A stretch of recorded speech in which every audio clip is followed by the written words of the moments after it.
Hello friends, आप सभी का BMS made easy bye square channel में स्वागत है। आज के वीडियो लेक्चर में हम देखेंगे प्रसूति तंत्र का टॉपिक अश्रुक दर। अश्रुक दर है वो एक सिम्टम्स है, ना कि कोई डिजीज़। अश्रुक दर है वो दो वर्ड से बना है, अश्रुक और दर। अश्रुक का मतलब होता है मेंस्ट्रुअल ब्लड और दर यानी कि एक्सेसिव सिक्रेशन, यानी कि मेंस्ट्रुएशन के दौरान मेंस्ट्रुअल ब्लड का एक्सेसिव सिक्रेशन होना, उसको हम क्या बोलेंगे? अश्रुक दर। तो अश्रुक दर जो पर्टिकुलर वर्ड है वो सुश्रुत आचार्य ने यूज़ किया है, चरक आचार्य ने इसके लिए प्रदर वर्ड यूज़ किया है, और जबकि शार्ंगधर संहिता में रक्त प्रदर वर्ड यूज़ हुआ है। अश्रुक दर है वो योनि व्यापद और सूतिका व्यापद के तौर पे उसके उपद्रव के तौर पे भी मेंशन किया गया है। आचार्य चरक चिकित्सा स्थान के 30वें अध्याय में बताते हैं, रजः प्रदीर्यते यस्मात् प्रदरस्तेन सस्मृतः। रज यानी कि हम यहाँ पे क्या लेंगे? Menstrual blood. रजः प्रदीर्यते यस्मात् प्रदरः तेन सस्मृत। उन्होंने कौन सा वर्ड यूज़ किया है? प्रदर। किसको प्रदर बोलेंगे? जिसके अंदर रजः प्रदीर्यते, यानी कि जो रज है उसका एक्सेसिव सिक्रीशन होगा, हेवी फ्लो होगा, मेंस्ट्रुअल ब्लीडिंग जो है वो ज़्यादा होगा, उसको क्या बोलेंगे हम? प्रदर, अकॉर्डिंग टू आचार्य चरक। आचार्य सुश्रुत क्या बताते हैं? तत्एव अति प्रसंगेन प्रवृत्तम ऋतोऽपि अश्रुकदरम विजानीयात् अतो अन्य रक्त लक्षणात्। फिर आचार्य डल्हन उसमें टीका करके क्या बोलते हैं? ऋतो अति प्रसंगेन इति अति प्राचुर्येण दीर्घकालानुबंधेन वा। यहाँ पे आचार्य सुश्रुत ने क्या बोला था? अति प्रसंगेन प्रवृत्तम ऋतोऽपि, यानी कि ऋतु यानी कि जब मेंस्ट्रुएशन का टाइम है उस दौरान क्या होगा? अति प्रसंग, उसका क्या मतलब बताया गया है? अति प्राचुर्येण दीर्घकालानुबंधेन वा। अति प्राचुर्येण यानी कि हेवी फ्लो होना, दीर्घकालानुबंधेन यानी कि जो ड्यूरेशन है वो भी ज़्यादा रहेगा। हरित संहिता के अलावा सभी ने 3 से 5 दिन तक का बोला है, हरित संहिता में 7 दिन का बोला है।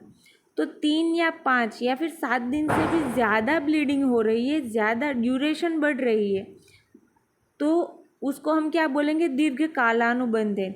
या तो ड्यूरेशन ज़्यादा दिन तक पीरियड्स चल रहे हैं और अति प्राचुर्यन यानी कि हेवी फ्लो हो रहा है, जो नॉर्मल फ्लो होना चाहिए, नॉर्मल ब्लीडिंग होनी चाहिए, उससे ज़्यादा ब्लीडिंग हो रही है, तो उसको हम क्या बोलेंगे? अश्रुक दर बोलेंगे। प्रवृत्ति यानी कि श्रुतम यानी कि सिक्रीशन होना। अऋतो अपि अल्पम अपि अदीर्घकालम अपि प्रवृत्तम अश्रुक दरम विजानीयात्। अऋतो यानी कि ऋतु नहीं है, यानी कि मेंस्ट्रुअल साइकिल ख़त्म होने के बाद 28 या नॉर्मल 25 से लेकर 35 दिन तक के इंटरवल में पीरियड से वो आते हैं।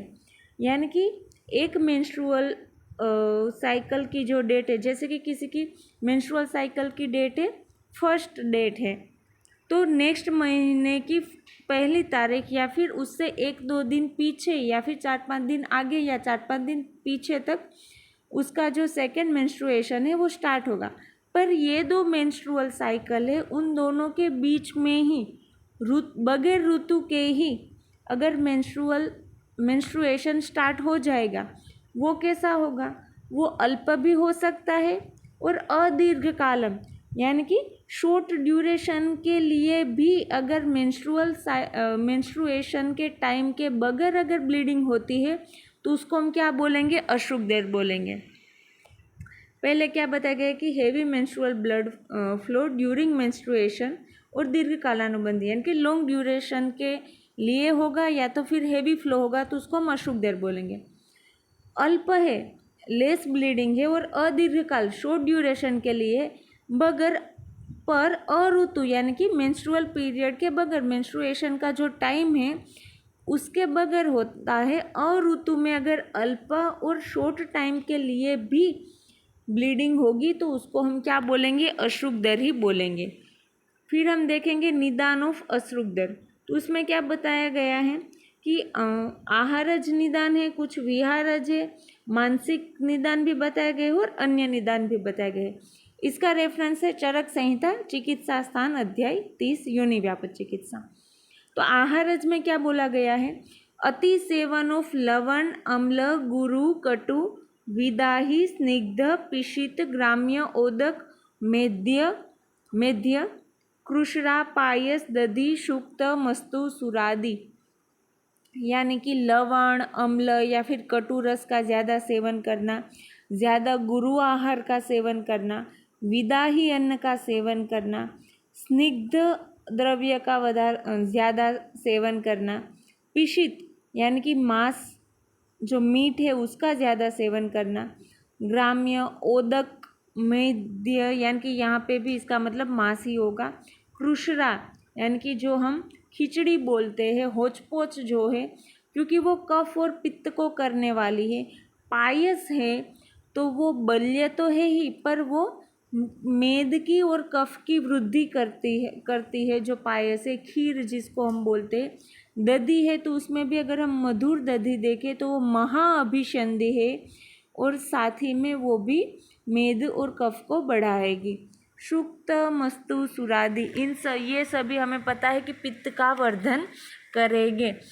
तो हमने आर्तवक्षय वाला जो वीडियो देखा था उसमें मैंने आपको बताया था कि टीका में बताया गया है कि उसमें मार्ग दोष है वो मार्ग का आवरण करते हैं, पर वहाँ लिए थे, वहाँ पे हमने पित्त नहीं लिया था। क्यों? क्योंकि पित्त है वो अति प्रवृत्ति करवाएगा। तो यहाँ पे ये जो सभी है वो ज़्यादातर पित्त को बढ़ाते हैं, ऐसे ही है खाने वाले जो भी हमने द्रव्य देखे हो। और विहारज में देखें तो दिवा स्वप्न है, अतियान यानी कि ज़्यादा सवारी करना, कोई भी ऊँट है, घोड़ा है उन पर बैठना या फिर ज़्यादा ट्रैवलिंग करना, अति मैथुन ज़्यादा मैथुन करना, अति मार्ग गमन यानी कि ज़्यादा चलना, पैदल ज़्यादा चलना, अति भार वाहन यानी कि हेवी चीज़ को ज़्यादा लिफ्ट करना, ज़्यादा टाइम तक हेवी चीज़ या फिर हेवी कोई भी वस्तु है उसको उठा के रखना। मानसिक निदान में अगर हम देखेंगे तो शोक है, स्ट्रेस वगैरह जो भी होगा, जो मन के ऐसे कोई भाव होंगे जो भी अफेक्ट करेंगे। अन्य निदान में गर्भपात यानी कि एबॉर्शन हो रहा है, कोई अभिघात यानी कि कोई एक्सटर्नल इंजरी हुई है तो वो सब भी आएंगे।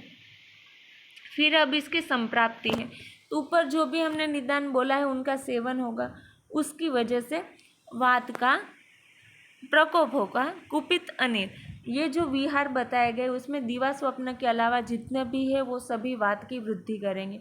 और ऊपर जो बताए गए हैं वो पित्त की और कफ पित्त की वृद्धि करते हैं, साथ ही कफ को बढ़ाते हैं, मेद को भी बढ़ाते हैं, जैसे कृष्णा है, पायस है, दधी है, तो वो बल्य भी बोला गया है और मेद और कफ का भी वर्धन करते हैं। तो आवरण से भी वात की वृद्धि होगी या फिर डायरेक्ट वात की वृद्धि होगी। फिर उसकी वजह से रक्तम प्रमाणम उत्क्रम्य यानी कि जो एग्रीवेटेड वात है वो रक्त को भी दूषित करेगा। तो फिर रक्त दूषित होने की वजह से दूषित रक्त की क्वांटिटी बढ़ेगी। अच्छा रक्त था जो दूषित नहीं था उसको प्रकोपित वात ने दूषित किया, इसकी वजह से दूषित रक्त है वो बढ़ जाएगा। समाश्रित्य गर्भाशय गता रजोवहा सिरा यानी कि जो दूषित रक्त हो गया है वो गर्भाशय में जो रजोवह सिरा है वहाँ पे लोकेलाइज्ड हो जाएगा, वहाँ पे उसका स्थान संशय हो जाएगा। फिर उसकी वजह से क्या होगा, विवर्धयति रजः आशु यानी कि वो क्विकली तुरंत ही रज को बढ़ा देगा। अति रज प्रवर्तन, रज का अति प्रवर्तन होगा, उसको हम क्या बोलेंगे, अश्रुगदन। निदान सेवन करेंगे जिसकी वजह से वात का प्रकोप होगा। फिर वो रक्तम प्रमाणम उत्क्रम्य यानी कि एग्रीवेटेड वात है वो रक्त को दूषित करेगा, जिसकी वजह से दूषित रक्त है उसकी मात्रा बढ़ जाएगी। फिर वो गर्भाशय में स्थित रजोवाह शिरा में जाके लोकेलाइज हो जाएगा और फिर इस तरह से रज है वो क्विकली बढ़ जाएगा, विवर्धयति रजः आशु, और रज का प्रवर्तन करेंगे जिसको हम अशुद्धर बोलेंगे। फिर हम इसके टाइप देखेंगे तो वातज, पित्तज, कफज और सन्निपातज 4 टाइप्स के अशुद्धर बताए गए हैं। वातज, पित्तज और कफज है वो साध्य है, सन्निपातज है उसमें तीनों दोषों का इन्वॉल्वमेंट रहेगा इसलिए वो असाध्य है। फिर मैंने यहाँ पे जो लक्षण, क्योंकि सिलेबस में बताया गया है कि निदान क्या है, संप्राप्ति क्या है, लक्षण क्या है और चिकित्सा, तो मैंने वही 4 पॉइंट यहाँ पे लिए हैं। तो लक्षण है वो मैंने यहाँ पे टेबल बना के रखा है ताकि आपको लर्न करने में और याद रखने में इजी रहेगा। वातज, पित्तज, कफज और सन्निपातज 4 तरह के होते हैं। तो चारों के जो जो सिम्टम्स है वो हम देखेंगे। वात में क्या बोला गया है, फेनील तनु रुक्ष यानी कि झागदार होगा, फेनील तनु यानी कि थोड़ा पतला रहेगा, और रुक्षता उसमें पिछिलता नहीं रहेगी, वो कैसा होगा, रुक्ष होगा। फिर बताया गया है कि शाव अरुण किंशोदक समकाश, शाव होगा स्लाइटली ब्लैकिश डिस्कलरेशन होगा, अरुण यानी कि उगते हुए सूर्य के कलर जैसा होगा, किंशोदक समकाश यानी कि जो पलाश रहता है उसके पुष्प का जैसा वर्ण रहेगा, उसके पुष्प का जो हम पानी बनाएंगे उसका जो कलर आएगा उस हिसाब से उसका कलर रहेगा। ठीक है, हमने वातजन्य आर्तव दुष्टि के लक्षण में हमने देखा था कि वो भी तनु है, रुक्ष है, फेनिल है, तो अगर आपको वो भी याद है तो वो भी आपको यहाँ पे हेल्प करेगा। ठीक है, और इसमें क्या बोला गया है, सरुजम या फिर नीरुजम यानी कि पेन होगा भी या नहीं भी होगा। अगर पेन होगा तो कहाँ पे होगा, तीव्र वेदनाइन कटी वंक्षण हृद पार्श्व पृष्ठ श्रोणी, वात के जो स्थान है वही बताया गया है, सिर्फ आपको हृदय एक है वो अलग से याद करना है। कटी है, वंक्षण है, हृदय है, पार्श्व है, पृष्ठ है और श्रोणी ज़्यादातर वात के स्थान ही है। पित्तज में क्या बताया गया कि वो अति उष्ण रहेगा, पित्त के अंदर उष्ण गुण रहता है इसलिए बोला है कि वो अति उष्ण रहेगा।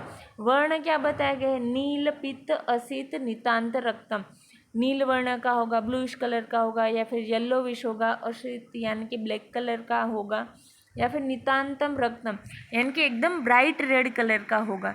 फिर वात में क्या था, सरुजम नीरुजम वा, यहाँ पे क्या है, अर्ति यानी कि पेन होगा। फिर पित्त के एसोसिएटेड जो भी सिम्टम्स हमें नॉर्मली मिलते हैं, दाह, राग, तृषा, मोह, ज्वर, भ्रम, ये भी मिलेंगे पित्तज अशुद्धर में। कफज में क्या बोला गया है, पिच्छिल होगा, गुरु होगा, स्निग्ध होगा, शीतल होगा, श्लेष्मलम घनम, पिच्छिल होगा स्लाइमी जैसा थोड़ा रहेगा, गुरु होगा स्निग्ध होगा, ठंडा रहेगा, शीतल होगा, श्लेष्मलम यानी कि कफ की प्रधानता हमें देखने को मिलेगी, घन होगा यानी कि कफ के जो नॉर्मल गुण रहते हैं वही मिलेंगे। पांडुवर्णम, यहाँ पे कफ की वजह से हमें श्वेत या फिर पांडुवर्ण ही मिलता है तो पांडुवर्ण का होगा।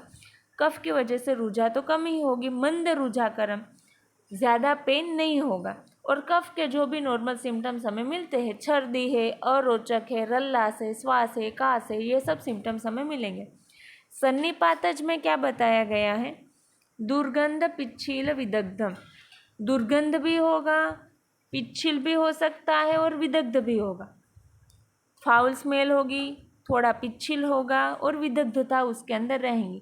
वर्ण है पित्तवर्ण का होगा या तो फिर सर्पी मज्जा वसोपम, वेगवान यानी कि जल्दी से जो भी ब्लीडिंग होती है वो वेग से होगी, वेगवान रहेगी। सृजति अपत्य मार्गेन सर्पी मज्जा वसोपम यानी कि अपत्य मार्ग से जो भी ब्लीडिंग होगी वो कैसी होगी, वेगवान होगी, साथ ही में सर्पी मज्जा और वसा के सदृश होगी, इसके समान दिखाई देंगे। असाध्य प्रदर के लक्षण कौन से, शश्वत स्रवती कंटिन्यूअस जिसमें ब्लीडिंग होगा, तृष्णा, दाह, ज्वर ऐसे सिम्टम्स हमें दिखाई देंगे। अशुक दर की वजह से जो क्षीण हो गया है, जो दुर्बल हो गया है, या फिर कोई पहले से ही दुर्बल और क्षीण है और उसके अंदर अगर अशुक दर होगा तो उसको हम क्या बोलेंगे कि ये असाध्य अशुक दर या फिर प्रदर के लक्षण है। यहाँ पे प्रदर वर्ड यानी कि ये चरक संहिता में से लिखा गया है। अब हम उसकी चिकित्सा देखेंगे तो उसमें बताया गया है कि जो वातला योनि है उसमें जो चिकित्सा बताई गई है वही चिकित्सा हम इसमें यूज़ कर सकते हैं और वही चिकित्सा चारों तरह के अशुभ दर में हमें बेनिफिशियल रहेगी। तो पहला तो हमें क्या कर देना है, कोई भी ट्रीटमेंट में निदान परिवर्जन करना है। शमन चिकित्सा दे सकते हैं, शोधन चिकित्सा देनी है और रसायन चिकित्सा भी देनी है। फिर वातघ्न औषध से हमें नाड़ी और कुंभी स्वेद देना है, स्नेहन करवाना है, अभ्यंग करना है, योनि पीछू रखना है। और अगर शमन चिकित्सा की बात करें तो काश्मीरी आदि घृत है, बला तेल है, पिप्पल आदि योग्य है और वृषक आदि चूर्ण है। इनको हमें पानार्थ यानी कि पीने के लिए देना है, इंटरनल यूज़ के लिए देना है। ये जो है ये वातल योनि चिकित्सा में जो योग बताए गए हैं वही मैंने यहाँ पे लिए हैं। काश्यप संहिता में बताया गया है कि विरेचन से साध्य होगा जो भी अशुभ दर है वो। तो यहाँ से एमसीक्यू बन सकता है कि काश्यप संहिता में अशुभ दर के लिए क्या ट्रीटमेंट बताई गई है, तो उसमें बोला है विरेचन। अष्टांग हृदय में बस्ती के लिए बताया गया है कि अशुभ दर में बस्ती यूज़ करनी चाहिए। नॉर्मल हमें क्या करना चाहिए, कफ पित्त शामक औषध देनी चाहिए, शोधन करना चाहिए कफ पित्त शामक औषध से ही। रक्त का स्तंभन करवाना चाहिए क्योंकि अगर हेवी ब्लीडिंग और ज़्यादा दिनों तक रहेंगी तो फिर हाइपोवोलेमिया ना हो जाए, इसलिए हमें रक्त का स्तंभन करवाना पड़ेगा। गर्भाशय बल्य चिकित्सा, गर्भाशय को बल मिले ऐसी हमें चिकित्सा करनी चाहिए। नीरू बस्ती देनी है तो चंदनादिक वात, अगर पित्त अशुभ दर होगा तो हम यूज़ करेंगे। रासनादिक वात है वो हम वातज अशुभ दर में यूज़ करेंगे। कुष्ठादिक वात है वो हम कफज अशुभ दर में यूज़ करेंगे। मेडिसिन्स की बात की जाए तो आपने ओपीडी में देखा ही होगा कि चंद्र प्रभावटी देते हैं, पुष्यानुक चूर्ण देते हैं, प्रदर रिपु रस है और बोल परपटी है, इसका यूज़ किया जाता है। तेल में शतपुष्पा तेल है और शतावरी तेल है जिसका यूज़ हम अभ्यंग और नश्य के लिए कर सकते हैं, यानी कि एक्सटर्नल यूज़ करेंगे हम अभ्यंग के तौर पे और नश्य भी देंगे।